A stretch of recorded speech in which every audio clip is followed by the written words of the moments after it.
Roger പെൻറോസിൻ്റെ ഒക്കെ ഞാൻ cross ചെയ്യല്ലേ, പെൻറോസിൻ്റെ ഒക്കെ സ്റ്റഡീസിൽ ഈ കോൺഷ്യസ്നെസ് എന്നുള്ളത് അതിനെ ഒരു നാലാം മാനമായിട്ട് തന്നെ, ഒരു ഫോർത്ത് ഡയമെൻഷൻസ് ആയിട്ട് തന്നെ സ്പിരിറ്റിനെ കാണുന്ന പഠനങ്ങളൊക്കെ പുറത്തു വരുന്നുണ്ട്. ന്യൂറോണുകൾക്കുള്ളിലുള്ള മൈട്രോ ട്യൂബുകളിൽ നടക്കുന്ന ക്വാണ്ടം പ്രവർത്തനങ്ങളാണ് ആത്മാവ്, ക്വാണ്ടം പ്രവർത്തനങ്ങളാണ് ബോധം. ഒരു വ്യക്തി മരണപ്പെടുമ്പോൾ ആ ബോധം ഊർജമായി മാറുകയും രണ്ടാമത് ആ വ്യക്തി എനർജറ്റിക് ആകുമ്പോൾ ആ ബോധം തിരിച്ചു വരികയും ചെയ്യുന്നു എന്നൊക്കെ പറയുന്ന സ്റ്റഡീസ് സയൻസിൽ നടക്കുന്നുണ്ട്.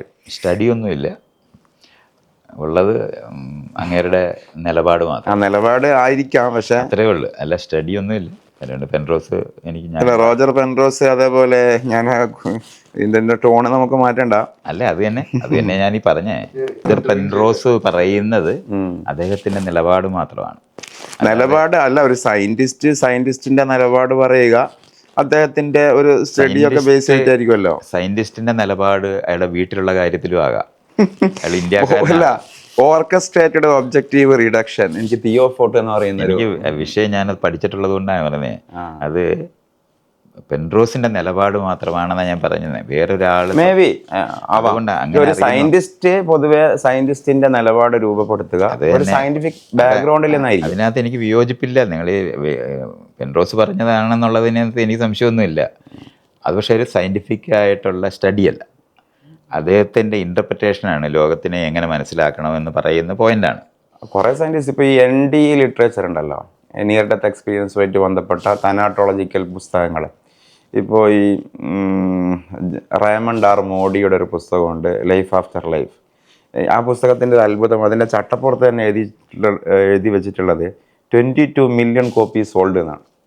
മരണാനന്തര ജീവിതവുമായി ബന്ധപ്പെട്ട, ആത്മാവുമായി ബന്ധപ്പെട്ട ഒരു സ്റ്റഡീസ് ഈ 2020-കളിൽ 22 മില്യൺ വിറ്റഴിക്കപ്പെടണമെങ്കിൽ അതൊരു കേവല നിഗമനത്തിനപ്പുറം അതിൽ കൺവിൻസ്ഡ് ആയിട്ടുള്ളൊരു വായനാ ലോകം കൂടെ ഉണ്ടാവില്ല എന്തായാലും. അവരാണ് ഈ മതവിശ്വാസികളെന്ന് പറയുന്നത്. അവർക്ക് ലെജിറ്റിമേഷൻ കിട്ടുന്നതിന്. പക്ഷെ അത് ഈ ട്രഡീഷണൽ മതത്തിന്റെ വൃത്തത്തിനകത്ത് വെച്ച് സംസാരിക്കാതെ മനുഷ്യന്റെ അന്വേഷണങ്ങളെ ഒബ്ജക്റ്റീവ് റിയാലിറ്റീസിനെ കൂട്ടി വെച്ചിട്ടാണ് പോകുന്നത്. ഒരു ശാസ്ത്രജ്ഞൻ പറഞ്ഞു എന്ന് പറയുമ്പം ലെജിറ്റിമേറ്റ് ആകുന്ന യുക്തി നിലനിൽക്കുന്നതുകൊണ്ടാണ് അത് വായിക്കപ്പെടുന്നത്. തീർച്ചയായിട്ടും ഞാനതിനൊന്നും ചോദ്യം ചെയ്യുന്നില്ല. അതേസമയം ഇത്രയും പറയുന്നുള്ളൂ, ഈ കോൺഷ്യസ്നെസ് എന്ന് പറയുന്ന ഒരു തലം കേവലം ഒരു അമൂർത്തമായ മതസങ്കല്പം എന്ന് പറഞ്ഞ് അതിനെ നമ്മൾ ഒബ്ജക്റ്റീവ് അല്ല എന്ന് പറയുന്നതിനപ്പുറം മനുഷ്യൻ്റെ അറിവിനും മനുഷ്യൻ്റെ ബോധത്തിനും യുക്തിക്കും അപ്പുറമുള്ളിടത്തേക്കുള്ള അന്വേഷണത്തിൻ്റെ ഭാഗമായിട്ടാണ് സയൻസ് കൊണ്ടുവരുന്നത്. മനുഷ്യർക്ക് ബോധം, നമ്മൾ ബോധത്തിനെ ഇല്ലെന്ന് ആരും നിഷേധിക്കുന്നില്ല. പക്ഷെ അതിനെ അബ്സ്ട്രാക്റ്റ് ആയിട്ട് അതിന് ഇൻഡിപെൻഡൻസി, ഈ ലോകത്തിനെ മനസ്സിലാക്കുന്നതിന് അതിന് ഇൻഡിപെൻഡൻ്റ് ആയിട്ടുള്ള ഒരു എക്സിസ്റ്റൻസ് കൊടുക്കുന്നിടത്താണ് നമ്മൾ വിയോജിക്കുന്നത്. അത് ഒരു വിയോജിപ്പാണ്. ആ വിയോജിപ്പിനോടുള്ള വിയോജിപ്പിന്റെ തലാണ് ഞാൻ പറഞ്ഞ. അതിനുള്ള വിയോജിപ്പ് ഡയമെൻഷൻസ് ആയിട്ട് വായിക്കപ്പെടുന്നത്. പറഞ്ഞ ഫോർത്ത് ഡയമെൻഷനൊക്കെ നമ്മൾ തെളിയിക്കപ്പെട്ട കാര്യമൊന്നുമല്ല, അതങ്ങനെ പറയുന്നതാണ്. അതുകൊണ്ടാണ് ഞാനത് പറയുന്നത്. അതൊരു ശാസ്ത്രീയമായിട്ടുള്ള നിഗമനവും അതിൻ്റെ എത്തിച്ചേരലുമായ ഹൈപ്പോത്തീസിസ് ആവാം. ഹൈപ്പോത്തീസിന് എനിക്ക് എതിരൊന്നുമില്ല. ഹൈപ്പോത്തീസിസുകൾ തന്നെയാണ് കൂടുതൽ അന്വേഷിക്കുമ്പോൾ ഒരു തിയറിയായി അല്ലെ ഫാക്റ്റായി മാറുന്നത്. ആത്മീയത മുഴുവൻ ഹൈപ്പോത്തിസിസ് ആണെന്നുള്ള നിലപാടാണ് എനിക്കുള്ളത്. അതിൻ്റെ കൂട്ടത്തിൽ നിങ്ങൾ പെൻറോസിൻ്റെ നിലപാടും കൂടെ എടുക്കുക, അത്രയേ ഉള്ളൂ. എന്നുള്ളതല്ലാതെ അത് ലോകത്ത് ശാസ്ത്രീയമായിട്ടുള്ള മറ്റ് ഒത്തിരി കാര്യങ്ങൾ അതിന് ആവശ്യമാണ്. ഒരു ഹൈപ്പോത്തിസിസ് തിയറിയായി മാറുന്നുണ്ടെങ്കിൽ, ഇപ്പോൾ നമ്മൾ തിയറി ഓഫ് എവല്യൂഷൻ എന്നോ അല്ലെങ്കിൽ തിയറി ഓഫ് റിലേറ്റിവിറ്റി എന്നോ പറയുമ്പോൾ അതിന് കൃത്യമായിട്ടുള്ള മാനദണ്ഡങ്ങളുണ്ട്. എന്ത് തരത്തിലുള്ള തെളിവുകളും കാര്യങ്ങളും വെച്ചിട്ടാണ് അതിനെ നമ്മൾ അക്സെപ്റ്റ് ചെയ്യുന്നത് എന്നുള്ളതാണ്. അത്തരത്തിലുള്ളൊരു സ്ഥലത്തേക്ക് എത്തിയിട്ടില്ല. ഹൈപ്പോത്തറ്റിക്കലായിട്ട് ഉണ്ട്, ഇങ്ങനൊരു സാധ്യതയുണ്ട്. അങ്ങനത്തെ ഞാനതിലൊരു കേവലം പഠിതമാണ്, എനിക്കറിയില്ല. പക്ഷെ എന്നെ ആകർഷിച്ച 1-2 സ്റ്റഡീസ്, ഇപ്പോൾ ഓർക്കസ്ട്രേറ്റഡ് ഒബ്ജക്റ്റീവ് റിഡക്ഷൻ, അതേപോലെ മൾട്ടി യൂണിവേഴ്സ് കോൺഷ്യസ്നെസ്, അത്തരം മൾട്ടി യൂണിവേഴ്സ് ആൻഡ് കോൺഷ്യസ്നെസ് എന്നൊക്കെ പറയുന്ന ഒരു കൺസെപ്റ്റ് ഡെവലപ്പ് ചെയ്യപ്പെടുകയും എന്നിട്ട് ബോധവും മനുഷ്യൻ്റെ ഈ ആത്മാവുമാണ് പരമം, പദാർത്ഥമല്ല എന്നൊരു കൺസെപ്റ്റിലേക്ക് ഒരു മൈനോറിറ്റി സയൻറ്റിസ്റ്റുകൾക്ക് അവരുടെ നിഗമനത്തെ കൊണ്ടുപോവേണ്ടി വന്ന ഒരു സാഹചര്യം. അതിനെ നമ്മൾ ഇത്രയും ഡിഗ്രേഡ് ചെയ്യുന്നതിനോടാണ് എനിക്ക് ഡിഗ്രേഡ് ചെയ്യുന്നതല്ല. എന്നും എല്ലാ സമയത്തും അത്തരത്തിലുള്ള ശാസ്ത്രജ്ഞന്മാരുണ്ടായിരുന്നു എന്നുള്ള എനിക്ക് അറിയുന്നുണ്ടാ. അവർ അല്ല, ജീവിച്ചില്ല. മനുഷ്യന്റെ അറിവുകൾ സമാനതകൾ തന്നെ ആയിരിക്കും. എവിടെയോ വായിച്ചിട്ടുണ്ട് 2500-ലേറെ കാര്യങ്ങളെ മനുഷ്യനാകെ ബ്രെയിനിൽ വരുള്ളൂ. അപ്പൊ അതിന്റെ റിപ്പീറ്റേഷൻ തന്നെയായിരിക്കും. കാരണം ഈ പ്രപഞ്ചത്തിലുള്ള ഫാക്ട്സ് അത് സെയിം അല്ലേ? ആ അർത്ഥത്തിലല്ല. ഏത് കാലത്ത് ആര് ജീവിച്ചാലും അവരെല്ലാം കണ്ടെത്തുന്ന ഫാക്ട്സിൽ സമാനത വരും. കാരണം പ്രപഞ്ചത്തിലുള്ള ഫാക്ട്സ് സെയിം ആണ്. അല്ല, ഫാക്ട്സ് സെയിം ആണെന്നുള്ളത് ശാസ്ത്രീയമായിട്ടേ തെളിയിക്കാൻ പറ്റുള്ളൂ, അല്ല പറ്റത്തില്ല. അതെ, അതുകൊണ്ടാണ് ഈ ശാസ്ത്ര പഠനങ്ങളെ മെൻഷൻ ചെയ്യുന്നത്. അതുകൊണ്ടാണ് ശാസ്ത്രജ്ഞന്മാർക്ക് അതിന് മെത്തഡോളജി ഉണ്ട്. അത് ഒരാൾ ഹൈപ്പോത്തിസിസ് വയ്ക്കുമ്പോൾ അത് മറ്റുള്ളവർക്കും ബോധ്യമാകുന്ന നിലവാരത്തിലുള്ള പ്രൂഫുകൾ വേണം. അല്ല, അങ്ങനെയാണെങ്കിൽ സാറേ നമ്മൾ എവല്യൂഷൻ തിയറിയെ പോലും ഒരു നാസ്തികതയുടെ നാച്ചുറൽ സയൻസിന്റെ വ്യൂവിൽ നമുക്ക് സ്വീകരിക്കാൻ പറ്റില്ലല്ലോ. ആര് പറഞ്ഞു? കാരണം എവല്യൂഷൻ തിയറിയെ ഒരേ സമയം അതിനെ ഡീബങ്ക് ചെയ്ത സയന്റിസ്റ്റുകളുണ്ട്. എവല്യൂഷൻ അറിഞ്ഞുകൂടാതിരിക്കുന്ന സയന്റിസ്റ്റുകൾ ഉണ്ടാകും. കാര്യമുണ്ട്, അവർ ഫിസിക്സ് മാത്രം പഠിച്ചവരായിരിക്കും, അല്ലെന്നുണ്ടെങ്കിൽ അവർ കെമിസ്ട്രി മാത്രം പഠിച്ചവരായിരിക്കും. എവല്യൂഷൻ പഠിക്കാതെ ലോകത്തിനെ മനസ്സിലാക്കാനേ പറ്റത്തില്ല. ഓക്കെ, അതേസമയം ആ എവല്യൂഷൻ തിയറി പ്രകാരം പ്രപഞ്ചത്തെ മുഴുവനും വിശദീകരിക്കാൻ ജീവോൽപത്തിയെയോ അല്ലെങ്കിൽ പ്രപഞ്ചോൽപത്തിയോ വിശദീകരിക്കാൻ തക്ക നിലയിലുള്ള ഒരു സ്ട്രെങ്ത് മെക്കാനിസം അതിലില്ലാന്ന് നിരീക്ഷിച്ച ആൾക്കാരും സയന്റിസ്റ്റുകൾ തന്നെയാണ്. ഞാൻ പറയുന്നത് എന്ന് വിചാരിച്ച് അതിനെ ഞാൻ ഡീഗ്രേഡ് ചെയ്യുന്നില്ല. ഞാൻ പറഞ്ഞില്ലേ, ഈ രണ്ട് ഉൽപ്പത്തി എന്ന് പറയുന്ന കൺസെപ്റ്റ് ഉപയോഗിച്ചിട്ടാണ് ആ പ്രശ്നം ഉണ്ടാകുന്നത്. അല്ലാതെ എവല്യൂഷണറി ആയിട്ട് മനസ്സിലാക്കുന്ന സമയത്ത് അങ്ങനെ ഒരു പ്രശ്നമില്ല. അതെ, ഇപ്പം മൈത്രേയൻ പറയുന്ന ആർഗ്യുമെന്റിനെ അത്തരം ആർഗ്യുമെന്റുകളുടെ കൂട്ടത്തിൽ ഒരിടത്ത് പ്ലേസ് ചെയ്യാം, അതിനുള്ള ഞാൻ എതിരില്ല. അതേസമയം ആ ആർഗ്യുമെന്റ് അല്ല ഒന്നുകൂടി കൃത്യം എന്ന് പറഞ്ഞ് ഇതിനെ ഡീബങ്ക് ചെയ്യുന്ന ഒരുപാട് ആർഗ്യുമെന്റ്സ് മറ്റേ ഭാഗത്ത് പ്ലേസ് ചെയ്യപ്പെട്ടിട്ടുണ്ട്. ഞാൻ അതിനു വേണ്ടി അത് നോക്കിയിട്ടുള്ള ഒരാളാണ്. അതുകൊണ്ട് തന്നെയാണ് പറയുന്നത്, ഇത് ചെയ്യുന്ന ആളുകളെല്ലാം യഥാർത്ഥത്തിൽ എവല്യൂഷണറി ആയിട്ടുള്ള കാര്യങ്ങൾ പഠിച്ചിട്ടുണ്ടാകത്തില്ല. അല്ലെന്നുണ്ടെങ്കിൽ അവരുടെ വിശ്വാസ പ്രമാണങ്ങളെ നിലനിർത്തുന്നതിൻ്റെ ആവശ്യമായിട്ട് ബന്ധപ്പെട്ടാണ്. ഇസ്ലാമിനെ സംബന്ധിച്ചിടത്തോളം, ഇപ്പോൾ വിശ്വാസം എന്ന് പറഞ്ഞു, ഇസ്ലാമിനെ സംബന്ധിച്ചിടത്തോളം എവല്യൂഷൻ തിയറിയെ പൂർണ്ണമായി നമ്മൾ നിരാകരിക്കുന്നൊന്നുമില്ല. നാച്ചുറൽ സെലക്ഷൻ ഉണ്ടാവാം, ജീൻ മ്യൂട്ടേഷൻ ഉണ്ടാവാം, ഡീപ് ടൈം തന്നെ ആയിരിക്കാം ആധാരം, ഒക്കെ. അതേസമയം അത് സ്വയമേവേ ആണോ അല്ലേ, അതിന് സ്വയം പ്രവർത്തിക്കാനുള്ള മെക്കാനിസം ഉണ്ടോ ഇല്ല, അവിടെയാണ് നമ്മൾ മെറ്റാഫിസിക്കലായിട്ടുള്ള സംഗതികളൊക്കെ പറയുന്നത്. നമ്മുടെ ചർച്ചയുമായി അതിന് റിലേഷൻ ഇല്ലെന്ന് തോന്നിയത് കൊണ്ടാണ് ഞാൻ അങ്ങോട്ടൊക്കെ പോകാത്തത്. അതേ പറഞ്ഞല്ലേ, നമ്മൾ ആ പറയുന്ന പോയിന്റുകളിനകത്ത് പ്രപഞ്ചം എന്ന് പറയുന്ന ഇതിന് ഒരു ബാഹ്യം, പ്രപഞ്ചബാഹ്യമായ ഒരു ശക്തി വേണം എന്ന് കണ്ടെത്തുന്നതാണ് ആദ്യകാലം തൊട്ടുള്ള സ്പിരിച്വൽ എന്ന് പറയുന്നത് മുഴുവൻ അങ്ങനെയാണ്. എവല്യൂഷണറി ആയിട്ട് ലോകത്തിനെ മനസ്സിലാക്കുന്ന സമയത്ത് അങ്ങനെ ഒരു ബാഹ്യം എന്ന് പറയുന്ന ഒരു ആവശ്യമേ ഇല്ല. ഈ എവല്യൂഷൻ സംഭവിക്കണമെങ്കിൽ ബേസിക്കലി ഒരു ഫസ്റ്റ് എലമെന്റ് വേണം. ഈ ഫസ്റ്റ് എലമെന്റിന്റെ കാര്യത്തിലാണ് നമുക്ക് തർക്കമുള്ളത്. എവല്യൂഷൻ എന്നുള്ള വാക്ക്, അതിൻ്റെ ഒരു മാനിഫെസ്റ്റേഷൻ സംഭവിക്കണമെങ്കിൽ ഒരു സ്റ്റേറ്റിൽ നിന്ന് മറ്റൊരു സ്റ്റേറ്റിലേക്കുള്ള, ഞാൻ ഇതിന് മറുപടി എനിക്കുള്ള ഒരാളാണ്. അത് അങ്ങനെ പറയുമ്പോൾ അത് ആളുകൾ എളുപ്പം ചിലപ്പോൾ മനസ്സിലാകുകയും ചിലപ്പോൾ മനസ്സിലാകാതെയും പോകാറുണ്ട്. ഉള്ള ഒന്നിന് ഇല്ലാതാകാനൊക്കത്തില്ല.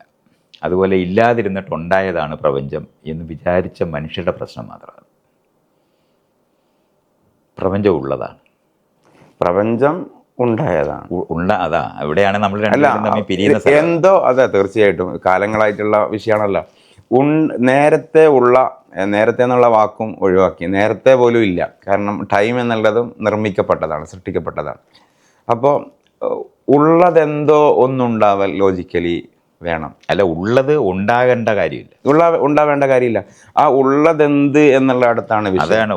ഉള്ളത് പ്രപഞ്ചമാണോ, പ്രപഞ്ചാതീതമായ അപ്പൊ പിന്നെ അതിനെ എങ്ങനെ ഉണ്ടായെന്ന് പറയാൻ നിങ്ങൾക്ക് ബാധ്യത വരും. അതിന് ബാധ്യതയുണ്ട്. ബാധ്യത ഇപ്പോൾ ഉദാഹരണത്തിന് സ്ട്രൈറ്റ് ആയിട്ട് ചോദിച്ചിട്ടുണ്ടെങ്കിൽ, ഈ നിങ്ങൾ പറയുന്ന പ്രപഞ്ചബാഹ്യമായ ഒരു അതോറിറ്റി, ഒരു ഡിസൈൻ കംപ്ലീറ്റ് ചെയ്യട്ടെ. അപ്പോൾ ആ ആൾ എങ്ങനെ ഉണ്ടായി എന്നുള്ളതാണ് അവിടെയുള്ളൊരു പ്രോബ്ലം. അതിന് നേരെ സ്ട്രൈറ്റ് ആയിട്ടൊരു ചോദ്യമായിട്ട് ചോദിച്ചാൽ, ഇപ്പോൾ ഒരു മുസ്ലിയാരോട് എന്നോട് ചോദിക്കുന്നു, ഹൂ ക്രിയേറ്റഡ് യുവർ അള്ളാഹ്? നിങ്ങൾ അള്ളാഹിനെ ആരുണ്ടാക്കി? Who created God almighty something? പക്ഷെ അവിടെയുള്ള വിഷയം എന്താണെന്ന് വെച്ചിട്ടുണ്ടെങ്കിൽ ഞാനിപ്പോൾ അത് പറഞ്ഞു കഴിഞ്ഞു. ആ ചോദ്യത്തിൻ്റെ ആശയം ഹൂ വാസ് ബിഫോർ അള്ളാഹ് എന്നാണ്. അള്ളാഹ് ഉണ്ടാവുന്നതിന് മുമ്പ് ആരായിരുന്നു ഉണ്ടായത് എന്നുള്ളതാണ്. അപ്പോൾ അവിടെ മുമ്പ്, നേരത്തെ എന്ന ഒരു സാധനത്തെക്കുറിച്ച് ഇസ്ലാമിൻ്റെ കൺസെപ്റ്റ് ഉണ്ട്. അത് ടൈമുമായും സ്പേസുമായും ബന്ധപ്പെട്ടതാണ്. എറണാകുളത്തിൻ്റെ മുമ്പാണ് കോഴിക്കോട്, 4 മണിക്ക് ശേഷമാണ് 6 മണി. ഒന്നുകിൽ ടൈമാണ്, അല്ല സ്ഥലമാണ്, സ്പേസ് ഓർ ടൈം. ഈ സ്പേസും ടൈമും നിർമ്മിക്കപ്പെട്ടതാണ്. അപ്പോൾ നിർമ്മിക്കപ്പെട്ടതിൻ്റെ ലോ ആർക്ക് ബാധകമല്ല? നിർമ്മാതാവിന് ബാധകമല്ല എന്നുള്ളതാണ് അവിടെയുള്ള ഇസ്ലാമിൻ്റെ ഒരു ലോജിക്ക്. എനിക്കറിയാം, ലോജിക്ക് അറിയുന്ന ഈ ഫോണിന്റെ നിയമം ആപ്പിളിന്റെ സിഇഒക്ക് ബാധകമല്ല. ആവശ്യമില്ലെന്നാണ് ഞാൻ ഈ പറഞ്ഞത്. Okay. സിഇഒക്ക് ഈ ഫോണിൽ കൂടെ അല്ലാതെ സംസാരിക്കാൻ പറ്റത്തില്ല. അതുകൊണ്ട് സിഇഒ ഉണ്ടായിട്ടൊരു കാര്യം. അതുകൊണ്ടാണ് പ്രപഞ്ചബാഹ്യ ശക്തി പ്രപഞ്ചത്തോട് സംസാരിക്കുന്നത്. പ്രപഞ്ചബാഹ്യമായ ഒരു ശക്തിയെ പറ്റി പറയുമ്പോഴാണ് നമ്മൾ രണ്ടുപേരും രണ്ടിടത്താകുന്നത്. രണ്ട് കാഴ്ചപ്പാട് ഇവിടെ ഉണ്ട്. രണ്ട് കാഴ്ചപ്പാടല്ല, ആവശ്യമില്ലാത്തതാണ്. എനിക്ക് ലോകവീക്ഷണത്തിനകത്ത് പ്രപഞ്ചം ഉള്ളതാണെന്ന് അറിയുന്ന ആളാണ് ഞാൻ. ഉള്ളതാണെന്ന് കരുതുന്ന ഒരു മാന്യദേഹമാണ് മൈത്രി. അല്ല, അത് നിങ്ങൾക്ക് എടുക്കുന്ന നിലപാട് മാത്രമാണ്. എന്നെ സംബന്ധിച്ചുള്ള ഉള്ളതാണെന്ന് അറിയുന്നത്, ഇല്ലാതിരുന്നിട്ടുണ്ടായ അറിയുക എന്ന് പറയുന്നിടത്ത് എനിക്ക് ഫിലോസഫിക്കൽ വ്യൂ. നിങ്ങളിത് എങ്ങനെയാണ് ബാഹ്യമായ ശക്തിയെ അംഗീകരിക്കുന്നത്, അതേ നിലപാട് തന്നെയാണ് എനിക്ക് ഈ ലോകത്തിന്. അല്ല, അവിടെ രണ്ട് വിഷയം. ഒന്ന് എപ്പിസ്റ്റമോളജിക്കൽ പ്രോബ്ലമാണ്. അറിയുക എന്ന് പറയുന്നതിൻ്റെ മീനിങ് നമ്മൾ വിശദീകരിക്കേണ്ടി വരും. സാറങ്ങനെ സങ്കല്പിക്കുന്നു, കരുതുന്നു എന്ന് പറഞ്ഞാൽ എനിക്ക് ഒരു വിയോജിപ്പില്ല. അറിവ് എന്ന് പറഞ്ഞാൽ ബോധ്യമാണ്. രണ്ടാമത്തെ ഒരു വിഷയം, അറ്റ് മിനിമം ലെവൽ, ഇപ്പോൾ പ്രപഞ്ചബാഹ്യ അതോറിറ്റി ഉണ്ട് എന്ന് ഒരു പ്രപഞ്ചബാഹ്യ അതോറിറ്റിയെ അംഗീകരിക്കുന്ന ഒരാൾ മനസ്സിലാക്കിയ എവിഡൻസുകൾ ഏതൊക്കെ എന്നെങ്കിലും പരിശോധിക്കേണ്ടി വരും. എനിക്കതൊന്നും ആവശ്യമില്ല എന്ന് പറയുന്നത് എപ്പിസ്റ്റമോളജി കറക്റ്റ് അല്ല. അത് design theory, Kalam cosmological argument ആദ്യമായിട്ടല്ലോ സ്പിരിച്വൽ ആയ ആൾക്കാർ ഈ കാര്യങ്ങൾ പറഞ്ഞിരുന്നത്. ഒറ്റ പോയിന്റ്, നൂറുകണക്കിന് എവിഡൻസുകൾ ഒരു മതവിശ്വാസി നിങ്ങളെപ്പോലുള്ളവർ വാല്യൂ ചെയ്താലും ഇല്ലെങ്കിലും പാട്ട് പോലെ പാടുന്നുണ്ട്. മിനിമം നമ്മൾ ആ എവിഡൻസുകൾ വെരിഫൈ ചെയ്തിട്ട് ക്രോസ് ചെക്ക് ചെയ്തിട്ട് അത്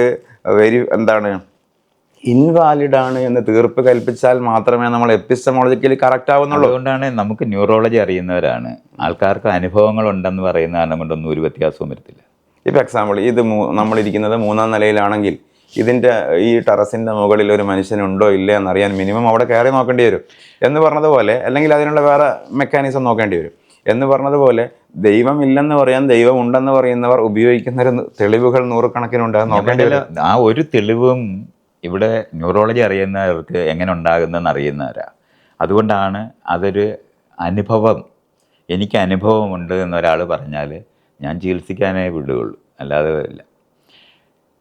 പ്രപഞ്ചം ഉള്ളതാണ്. ഉള്ള പ്രപഞ്ചത്തിനെ ഉണ്ടാക്കേണ്ട ആവശ്യമില്ല. പ്രപഞ്ചമുണ്ടായതാണ്. ഇനി ഒരു വരിയും കൂടെ നിങ്ങൾ മനസ്സിലാക്കിയാൽ ആ പ്രശ്നം നിങ്ങൾക്ക് വേണമെങ്കിൽ പരിഹരിക്കാം. നിരന്തരം മാറുന്ന പ്രപഞ്ചമാണ്. ഓക്കെ, അവിടെയാണ് നമ്മുടെ പോയിന്റ് ഉള്ളത്. ഈ പ്രപഞ്ചത്തിൻ്റെ ഒരു സ്വഭാവം ഭാരതീയ തത്വശാസ്ത്രം അനുസരിച്ച് പരിമിതി, പരിവർത്തന, പരസ്പരാശ്രയത്വ, ആപേക്ഷികത്വ, സ്വാഭാവികത്വം എന്ന് പറയും. അതായത് എല്ലാം പരിമിതമാണ്, ചിലതിനെ കൊണ്ട് ചിലതേ പറ്റൂ. പരസ്പരാശ്രയത്വം, ഒന്നിനും സെൽഫ് സഫിഷ്യൻസി ഇല്ല. പരിവർത്തനം, ഇന്നുള്ളത് നാളെ ഇല്ല, സാറത് പറഞ്ഞു. ആപേക്ഷികത്വം, മുകളിലുണ്ടെങ്കിലേ താഴെയുള്ളൂ. സ്വാഭാവികത്വം, മഴ പെയ്താൽ വെള്ളം കിട്ടും, വെയിലറച്ചാൽ വെളിച്ചം കിട്ടും. ഇങ്ങനെ പറയുന്നത് മുഴുവനും മറ്റൊന്നിനെ ആശ്രയിച്ച് കിടക്കുന്നതാണ് പ്രപഞ്ചത്തിലെ എല്ലാ താരാദി സാധനങ്ങളും. അപ്പോൾ ഈ ഒരു ന്യൂനതകളോ അല്ലെങ്കിൽ മറ്റൊന്നിനെ ആശ്രയിക്കുമ്പോൾ മാത്രം സാധ്യമാകുന്ന തരത്തിലുള്ള ഒരു അവസ്ഥയോ ഇല്ലാത്തൊന്നുണ്ടാകുമ്പോൾ മാത്രമേ ബാക്കി കാര്യങ്ങളെ വിശദീകരിക്കാൻ കഴിയുള്ളൂ. അല്ല, അതുകൊണ്ടാണ് നിങ്ങൾക്ക് എവല്യൂഷൻ അറിഞ്ഞൂടാ ഞാൻ പറഞ്ഞു. നിങ്ങൾക്ക് ഒരു കാര്യം സ്വയം എങ്ങനെ മാറും? മാറ്റാതെ മാറിക്കൊണ്ടിരിക്കുന്ന, അല്ല മാറാനൊന്നും വേണ്ട, മാറിക്കൊണ്ടിരിക്കുന്ന പ്രപഞ്ചമേ ഇവിടെ ഉള്ളു. അല്ല, അതൊരു കവിതയാണോ പറയുന്നത്? അതെന്താണ് നിങ്ങൾക്ക് അതിനേക്കാളും ബാഹ്യമായ സാധനത്തിനെ പറ്റി എല്ലാം പറഞ്ഞുകൊണ്ടിരിക്കുക. അത് ഫിലോസഫിക്കൽ പോയിന്റ് ആണ്. ഒരുവല്ല, നിങ്ങൾ മാറിക്കൊണ്ടിരിക്കുന്ന അല്ലാത്ത ഒന്നിനെ കാണിച്ചു തന്നാൽ മതി. മാറിക്കൊണ്ടിരിക്കുന്നതാണ് ഞങ്ങളും പറയുന്നത്. മാറിക്കൊണ്ടിരിക്കുന്ന പ്രപഞ്ചമേ ഇവിടെ ഉള്ളു. വേറൊരു സ്ഥലത്തൊന്നും പമ്പ് ചെയ്യുകയൊന്നും വേണ്ട. അല്ല, ലോകത്ത് മാറ്റം എന്ന് പറഞ്ഞാൽ അതിനൊരു സയന്റിഫിക് ഡെഫിനിഷൻ ഉണ്ടാവുമല്ലോ. മാറ്റം, പ്രപഞ്ചം നിരന്തരം മാറുന്ന നിശ്ചലമായ വസ്തുവിനെ ചലിപ്പിക്കാനോ ചലിക്കുന്ന വസ്തുവിനെ നിശ്ചലമാക്കുവാനോ ഒരു ബാഹ്യ ബലം വേണമെന്നുള്ളത് ഐസക് ന്യൂട്ടൻ പറഞ്ഞതല്ലേ? അതൊക്കെ ഐസക് ന്യൂട്ടൻ പറഞ്ഞൊക്കെ ഈ നാട്ടിന് അകത്തിരുന്ന് പറയുന്ന കഥകളാ. ആയിക്കോട്ടെ, അതല്ല ഈ പറയുന്നത്. നാട്ടിന്റെ അകത്തിരുന്ന് അത് കൊണ്ട് അതല്ല തന്നെയാണ് പറയുന്നത്. നാട്ടിന്റെ വെളിയിലുള്ളതിലേക്ക് നമ്മൾ പോകേണ്ടത്. ആ പറയുന്ന കാര്യങ്ങളല്ല. ഇതിനെ നമ്മൾ ആറ്റിറ്റ്യൂഡ് മാറുന്നുണ്ട്. അല്ല ആറ്റിറ്റ്യൂഡ് മാറുന്ന ആ പറയുന്ന അങ്ങനെ അതൊന്നും ഇത് നമുക്ക് എന്താ നിയന്ത്രിക്കാൻ അറിഞ്ഞൂടാത്ത. ന്യൂട്ടൺ പറയുന്ന സാധനങ്ങൾ ഒന്നും തന്നെയല്ല ഐൻസ്റ്റൈൻ പറയുന്ന സമയത്ത് വരുന്നത്. അത് പക്ഷെ ചില ബേസിക് സാധനങ്ങളൊന്നും മാറുന്നില്ല. ഇപ്പൊ ന്യൂട്ടനെ മോഡിഫൈ ചെയ്തതാണ് ഐൻസ്റ്റൈൻ. നമ്മുടെ നാട്ടുവർത്താനാണ് ന്യൂട്ടനെ തിരുത്തിയത്. എന്നാൽ മോഡിഫൈ ചെയ്യുന്ന കാര്യവും അല്ല, അത് കൃത്യമായിട്ട് അറിയേണ്ടതാണ്.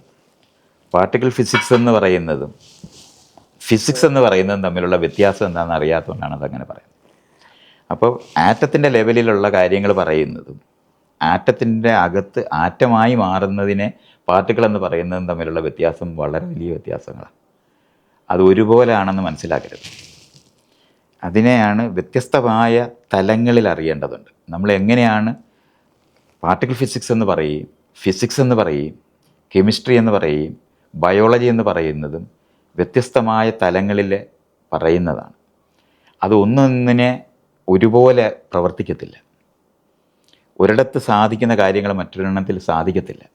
അപ്പോൾ അത് നമ്മൾ മനസ്സിലാക്കുന്നുണ്ട്. ഇപ്പോൾ ന്യൂട്ടോണിയൻ ഫിസിക്സ് എന്ന് പറയുന്നത് നമ്മൾ ന്യൂട്ടനെ വെച്ച് പറയുന്ന സമയത്ത് ഈ ഭൂമിയിലും സൂര്യനുമായിട്ട് ബന്ധപ്പെട്ട് നിൽക്കുന്ന ഒരു പ്രതലത്തിനകത്തുള്ള ഫിസിക്സ് വർക്ക് ചെയ്യുന്ന കാര്യമാണ് അദ്ദേഹം പറയുന്നത്. അത് ഈ പറഞ്ഞ പോയിന്റിനോട് ഞാൻ 101% യോജിക്കുന്നു.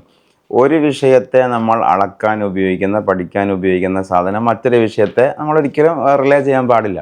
ഇപ്പം ഞങ്ങളുടെ പഴയ ഉസ്താദന്മാർക്കൊരു അവരുടെ ഒരു ഡയലോഗുണ്ട്. നമ്മൾ വെളിച്ചെണ്ണയൊക്കെ കയ്യിൽ എന്ന് പറയും, തൂക്കി അളവാണ്. തുണിയൊക്കെ മീറ്റർ വെച്ച അളവാണ്. ഭൂമിയൊക്കെ കോല് വെച്ച അളവാണ്. നമ്മൾ ഒരിക്കലും ഈ തുണി അളക്കുന്ന കോല് കൊണ്ട് പോയിട്ട് പഞ്ചസാര അളക്കാൻ പാടില്ല എന്ന് പറഞ്ഞതുപോലെ ഭൗതിക ലോകത്തെ അളക്കുന്ന സയൻസിൻ്റെ സാധനങ്ങളെ കൊണ്ട് ഫിസിക്കലായ ലോകത്തെ അളക്കുന്ന മെറ്റീരിയലായ കാര്യങ്ങളെ അളക്കുന്നൊരു ഏകകവും കൊണ്ട് മെറ്റാഫിസിക്കലായ ഒന്നിനെ അളക്കാൻ പാടില്ല. അതായത് ഭൗതിക ലോകത്ത് വെച്ചിട്ടല്ല നമ്മൾ ഭൗതികേതനായ ഒരു ദൈവസങ്കല്പത്തിൽ പറയുന്ന ദൈവത്തെ അളക്കേണ്ടത്. അത് നമ്മൾ ഏതുപോലെയാവുമെന്ന് വെച്ചിട്ടുണ്ടെങ്കിൽ വെളിച്ചെണ്ണ അളക്കാൻ കോല് കൊണ്ടുപോകുന്നത് പോലെയാവും. മെറ്റാഫിസിക്കലായ സാധനമാണ്. അപ്പോൾ സാറ് പറയുന്ന എപ്പിസ്റ്റമോളജിക്കൽ പോയിന്റ് തന്നെയാണ് എൻ്റെയും ആധാരം. അല്ല, വേറെ അതല്ല കാര്യമുണ്ട്. നിങ്ങൾ പറയുന്ന ഫിസിക്സും മെറ്റാഫിസിക്സും എവല്യൂഷണറി ആയിട്ട് ലോകത്തിനെ മനസ്സിലാക്കുമ്പോൾ